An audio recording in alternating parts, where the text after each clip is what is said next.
Bonjour à toutes et à tous. Alors, j'espère que vous vous portez bien durant ce mois de janvier très particulier. Alors vous me direz, tous les mois on dit que c'est particulier, toutes les saisons on dit que c'est particulier ces derniers temps, ces dernières années. Mais c'est vrai que là j'avoue que le mois de janvier est un peu le mois pivot.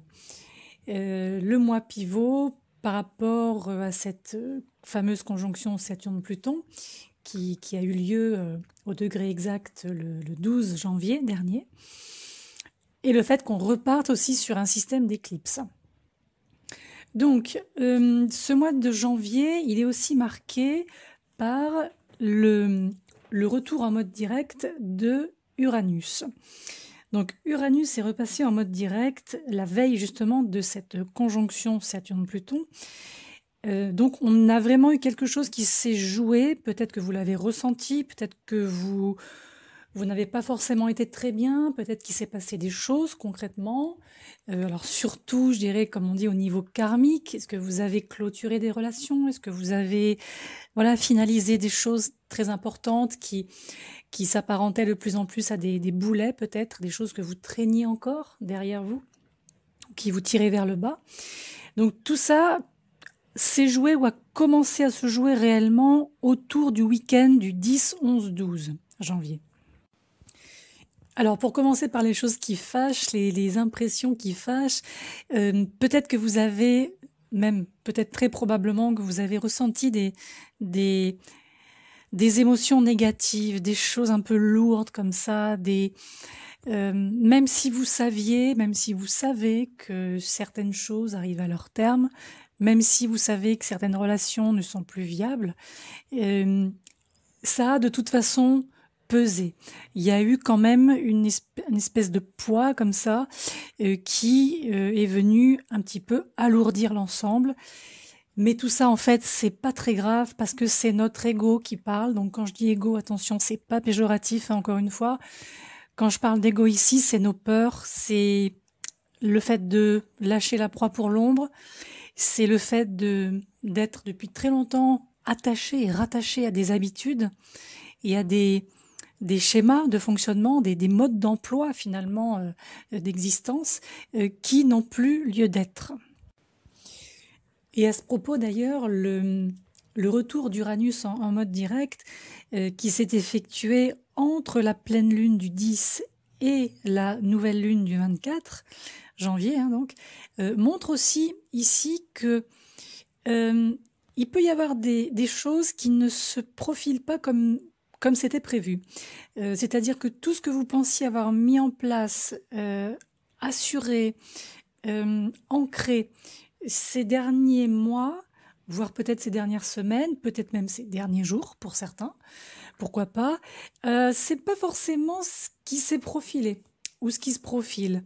Il y a quelque chose de peut-être un petit peu mieux qui se profilera un peu plus tard. C'est pour ça que par rapport à cette carte du ciel, j'en viens maintenant à cette nouvelle lune du 24, on a quelques indicateurs qui montrent bien qu'il ne faut pas se précipiter. Moi, je pense que le mois de janvier et le mois de février 2020 sont des mois vraiment propices à la résolution de certaines problématiques lourdes. Quand je dis lourdes, c'est-à-dire des problématiques qui remontent à plusieurs années, ou voire même plusieurs décennies, pour certains d'entre nous. On est sur 2 mois, je vais finir avec cette question des 2 mois pour vous donner une fin d'introduction à cette nouvelle lune. On est ici sur 2 mois qui montrent bien, surtout par rapport au positionnement des planètes et dans les signes concernés, qu'on a affaire à 2 mois qui sont des mois d'action et des mois relativement froids. Alors quand je dis froid, je ne veux pas dire par là qu'il faut figer les actions, bien au contraire.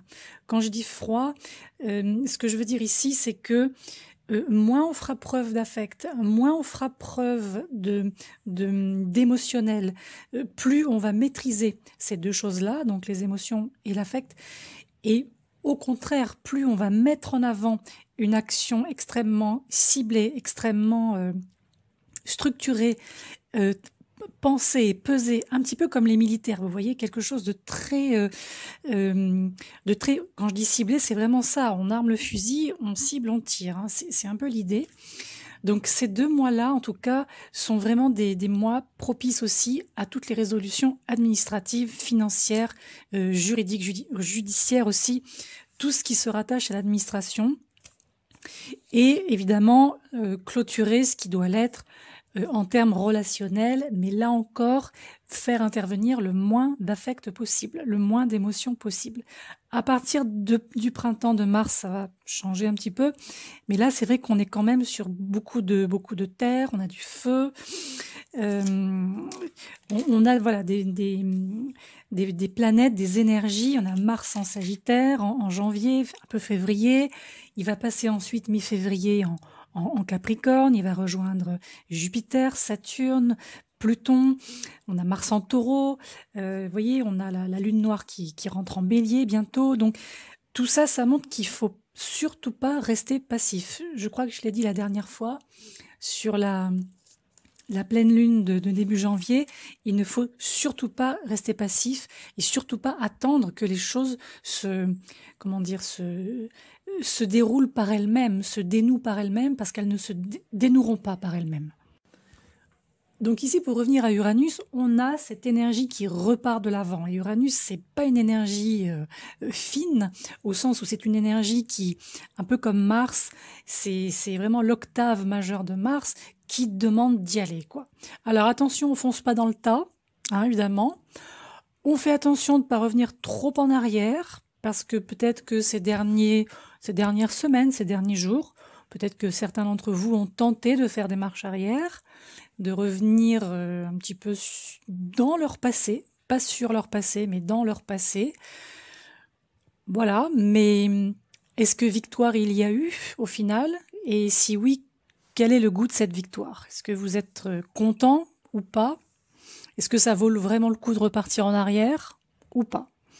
Ça, c'est chacun d'entre vous qui estimera les choses à leur juste valeur en fonction du vécu que vous avez.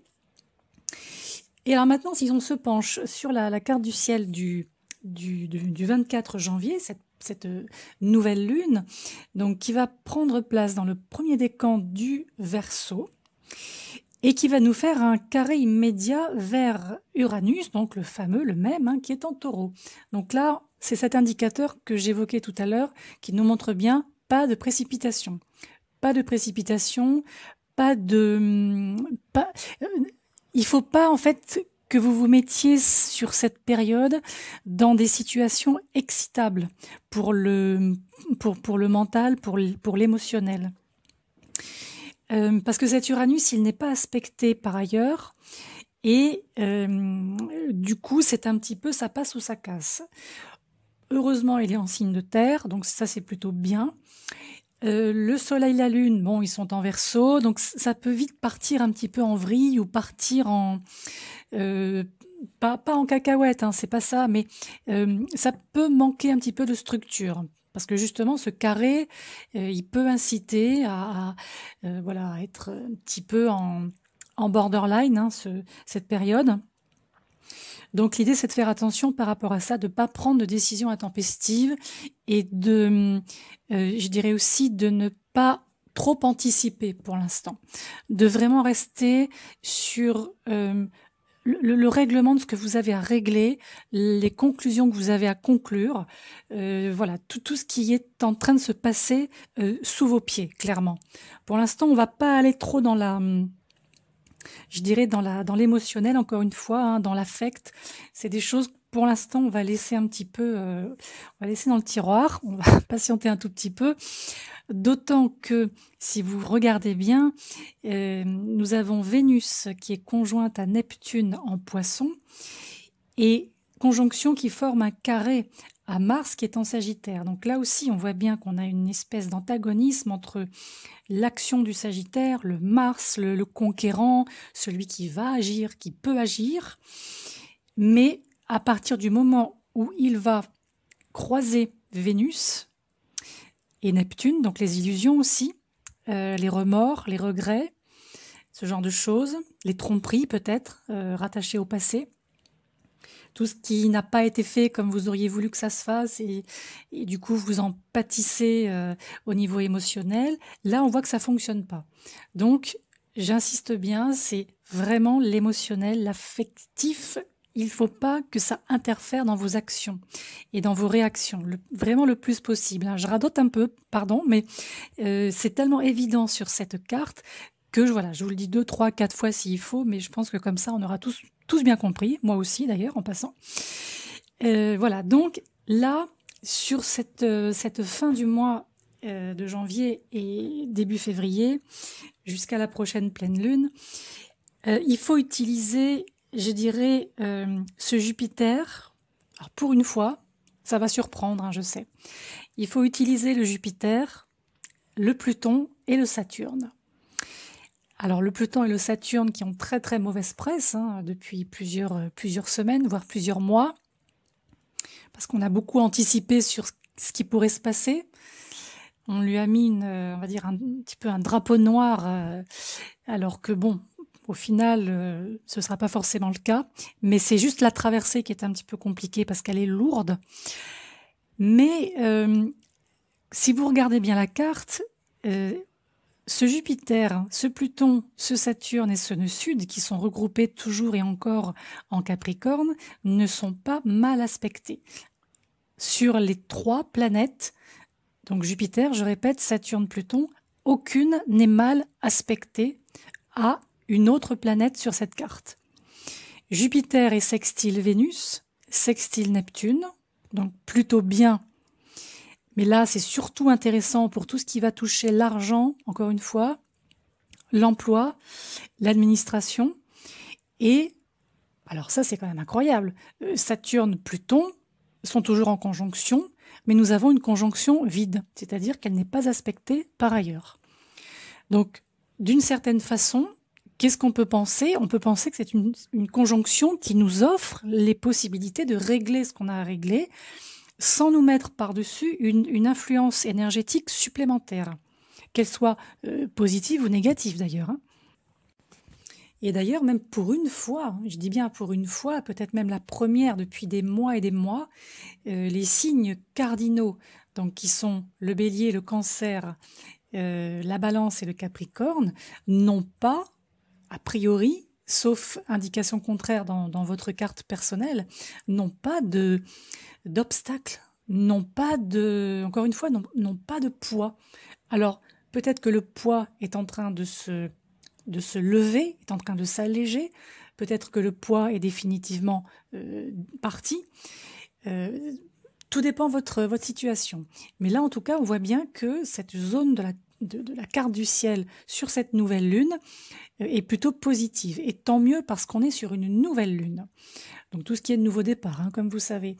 Alors que les pleines lunes sont plutôt là pour voilà, ressasser un peu le passé qu'il faut quand même peser, sous-peser, nettoyer, clôturer. Là, on est quand même, je trouve, sur une période à partir de fin janvier qui nous montre que les résolutions, je dirais, de problématiques, surtout au niveau des karmas personnels, peut-être collectifs, qui sait, on verra ça dans les mois qui suivront, quand même commence à se résoudre, ou en tout cas, on trouve des solutions, on trouve des portes de sortie, on trouve alors pas des alternatives parce que c'est pas la question de trouver une alternative, mais on trouve vraiment le bon chemin, quoi, le chemin qui est le nôtre, sur le plan en tout cas individuel. Sur le plan des aspects positifs, on a aussi un sextile entre Mars, Sagittaire donc, et Mercure en Verseau. Et là aussi, on nous montre bien que l'action est tout à fait possible, mais il faut que ce soit une action réfléchie. Donc ici, encore une fois, on ne fait pas intervenir l'affect, on ne fait pas intervenir les émotions, mais on fait intervenir le raisonnement, on fait intervenir la logique. On fait intervenir aussi tout ce qui est, je dirais, visible, tout ce qui est de l'ordre du pragmatique, comme on dit, je crois que ce que je vois, pardon. Je crois que ce que je vois, et ce que je vois, c'est ce que je crois, parce que c'est ce qui est. Voilà. On ne fait pas intervenir, encore une fois, ce qu'on ressent, ce qu'on imagine. pas pour l'instant. Vous aurez tout le temps de le faire plus tard dans l'année, mais là, si je peux me permettre de vous donner ce conseil, pas encore, pas tout de suite. Donc pour conclure avec cette nouvelle lune du 24 janvier en Verseau, moi je dirais action, action, réaction, pas de passivité, vraiment rester dans l'action, ça c'est important. Et au-delà de ça, toujours garder à l'esprit cette conjonction Saturne-Pluton parce que c'est elle qui donne quand même la couleur de fond. Hein, la toile de fond, elle est quand même encore saturnienne et plutonienne. Là, toutes les deux se trouvent côte à côte, main dans la main, donc elles mènent le bal.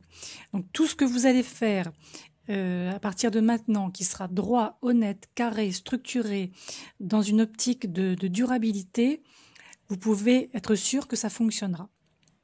Par contre, si vous mettez en place des choses qui ne sont pas, qui ont un aspect fume, brouillardeux, on ne sait pas trop où on va, qui manquent de structure, où vous sautez du coq à l'âne, où on n'est pas très sûr de ce qu'on va y mettre, là sur ce coup-là, ça fonctionnera pas.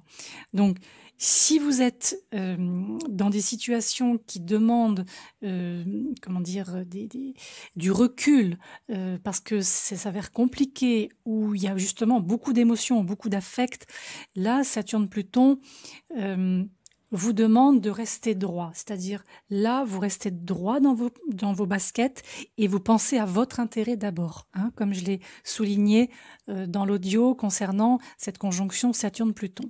Vous pensez d'abord à vous, à votre intérêt personnel en termes de bien-être, et ensuite vous voyez comment ça peut s'adapter au monde extérieur, ou comment ce monde extérieur peut s'adapter à vous. Mais ne faites pas l'inverse. Voilà, c'est juste le petit conseil pour terminer cette nouvelle lune. Et donc je vous la souhaite bonne, parce qu'a priori, écoutez, ça a l'air plutôt positif. Dans l'action, ce sera positif. Dans la passivité, ça ne le sera pas. Donc, vous y allez. Vous foncez pas dans le tas, hein, surtout. Je vous fais confiance. Vous y allez proprement, clairement, simplement, avec des structures, et ça se passera très bien. Voilà, à très vite.